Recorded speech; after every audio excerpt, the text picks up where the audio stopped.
Grand Matin Sud Radio, 7h-9h, Maxime Liédo.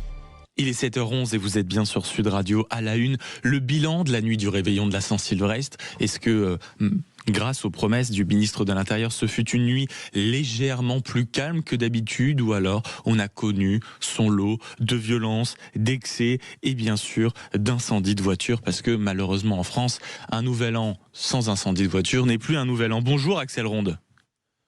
Bonjour. Merci beaucoup d'être avec nous ce matin. Oui, meilleurs vœux. Mes meilleurs vœux à vous aussi, que cette année soit un peu plus calme du côté des forces de l'ordre et que vous puissiez assurer la sécurité de nous, concitoyens, dans, on va dire, la plus grande sérénité. Axel Ronde, est-ce que Merci. cette nuit du 31 fut un peu plus calme que les précédentes, ou on a un bilan qui reste inquiétant ? Alors écoutez, je n'ai pas les chiffres généralisés de surtout l'ensemble du territoire, mais il y a eu bien évidemment malheureusement des violences urbaines et un peu partout sur le territoire national. Il y a eu des tirs de feu d'artifice sur les fonctionnaires de police. Il y a eu des incidents assez graves à Marseille où une personne aurait été tuée à coups de couteau. Vous avez aussi des feux de véhicules un petit peu partout sur le territoire national, mais en tous les cas, il y a eu énormément de présence policière avec une action coordonnée des services de sécurité et de nombreuses interpellations ont eu lieu.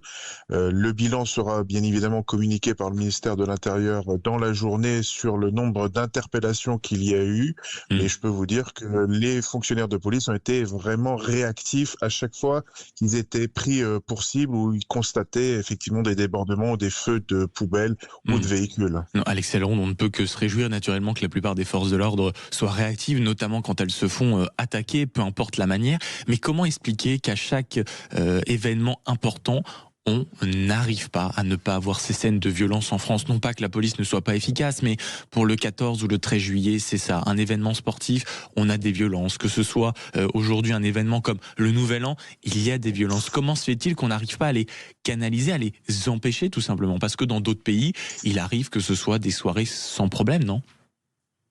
Oui, beaucoup de pays, ça se passe extrêmement bien. Chez nous, nous avons effectivement un problème d'insécurité, problème de sécurité, parce que vous avez des individus qui ne savent pas faire la fête que en cassant, en détruisant, en attaquant les forces de l'ordre.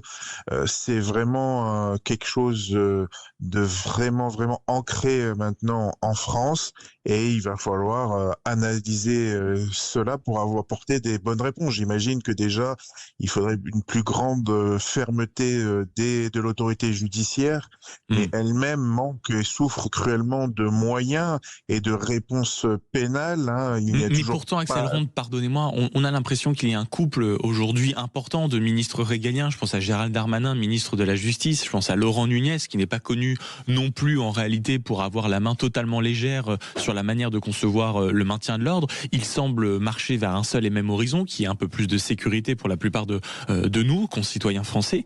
Comment expliquez-vous, si vous voulez, alors qu'il y a eu ce refrain ces dernières heures de tolérance zéro, qu'on en soit encore avec ce type de constat ?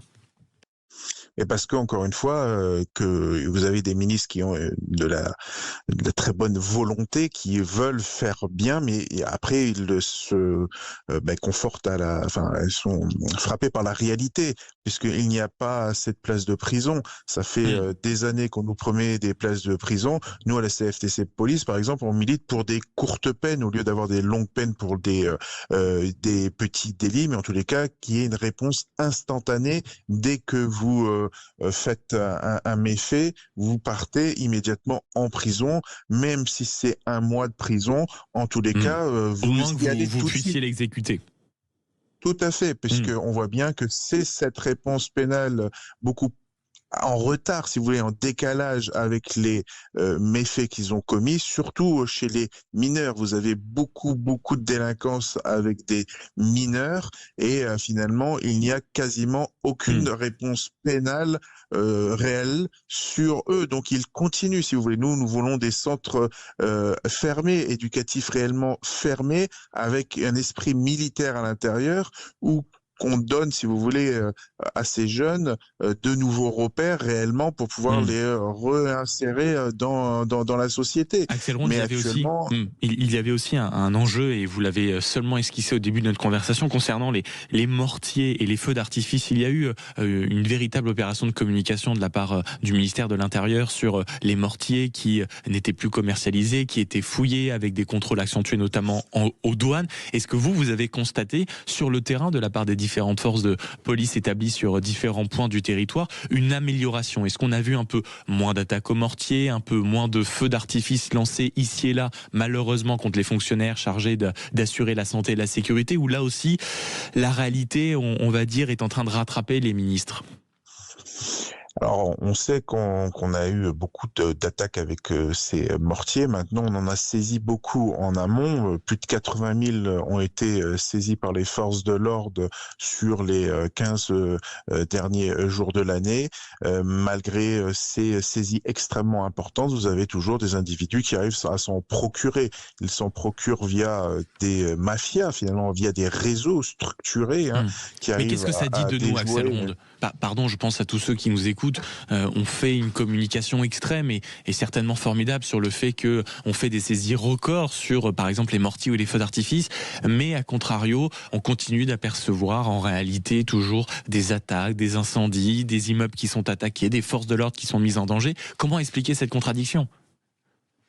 Mais parce que vous avez des individus qui veulent réellement marquer leur territoire. Si vous avez des délinquants qui ont accès à ces mortiers d'artifice, à ces cocktails Molotov, puisqu'il y a aussi des tirs de cocktails Molotov qui ont été effectués contre les fonctionnaires de police, mais c'est pour aussi marquer leur territoire. On le sait que ces personnes sont souvent liées avec les trafics de drogue et ils sont en train de créer de véritables petites mafias localement pour montrer réellement que ce territoire, il est contrôlé par ces personnes. C'est pour ça qu'il faut donner énormément de moyens à la police, à la justice, pour éviter et pour récupérer ces territoires qui ont un petit peu basculé dans l'inconnu. Et donc, il faut réellement de la motivation des pouvoirs exécutifs. Il faut qu'ils montrent leur détermination aussi. Et ça, c'est très bien. Envoyer des signaux forts, c'est ce qu'ils font. Maintenant, il nous faut réellement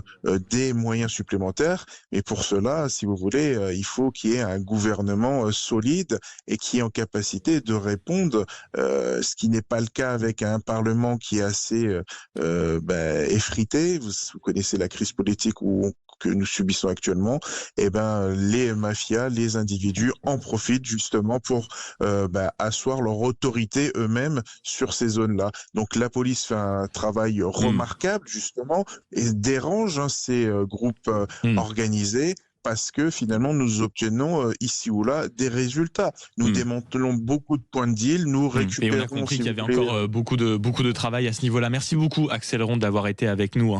Je rappelle que vous êtes le porte-parole du syndicat FCTC Police, et merci de nous avoir aidé à faire un petit bilan de la nuit qui était visiblement loin de la tolérance zéro qu'on avait pu nous promettre. Il est 7h19.